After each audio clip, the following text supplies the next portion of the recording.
Klip video ini dilindungi di bawah Akta Hak Cipta 1987. Ia diterbitkan semata-mata bagi tujuan perkongsian maklumat dan pengetahuan, pendapat, pandangan serta perbincangan berdasarkan kepada pemahaman dan pengetahuan peribadi penerbit dan tidak semestinya serasi dengan kehendak dan keperluan mana-mana pihak berkepentingan. Ia bukannya nasihat perundangan yang wajib dipatuhi dan pematuhan kepadanya tidak boleh dianggap sebagai bukti pematuhan kepada kehendak perundangan.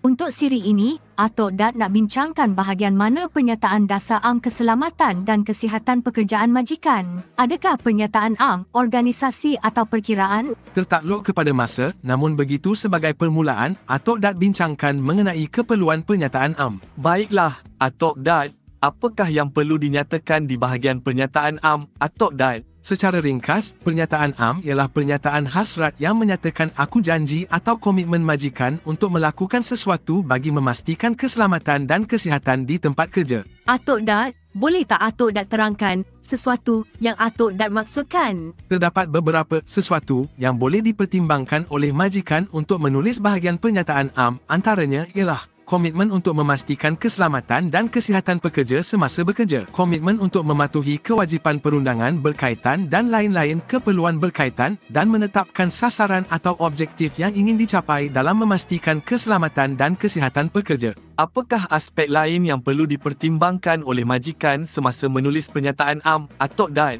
Tulis pernyataan tersebut secara ringkas dan mudah dengan menggunakan bahasa yang difahami oleh pekerja dan pihak-pihak berkepentingan. Sekiranya menulis di dalam bahasa Inggeris, Atok Dat tidak menggalakkan penggunaan perkataan shall. Mengapa Atok Dat tidak menggalakkan penggunaan perkataan tersebut? Penggunaan perkataan tersebut secara tanpa disedari menjadikan pernyataan am yang disediakan terlalu tega dan sukar untuk dilaksanakan. Jadi, bagaimana nak mengelakkan keadaan tersebut, Atok Dat? Atok Dat mencadangkan perkataan shall digantikan dengan frasa setakat yang praktik. Apakah maksud frasa tersebut, Atok Dat? Secara ringkas, ia bermaksud boleh dipraktikkan. Frasa boleh dipraktikkan memberi ruang kepada majikan untuk melaksanakan komitmen yang dinyatakan dengan mengambil kira parameter yang ditetapkan di bawah Seksyen 3 Tafsiran. Apakah parameter tersebut, Atok Dat? Seksyen 3 Tafsiran menetapkan boleh dipraktikkan hendaklah mengambil kira tahap keterukan hazard dan risiko yang terlibat,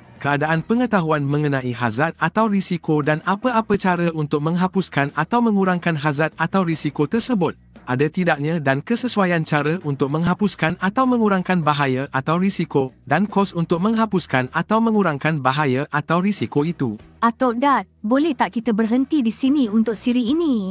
Ya boleh, Atok Dat akan sambung perbincangan di siri akan datang. Sebagaimana biasa, peringatan mesra untuk kawan-kawan, jom like, share dan subscribe saluran YouTube Atok Dat Studio supaya kawan-kawan tidak terlepas perkongsian Atok Dat seterusnya.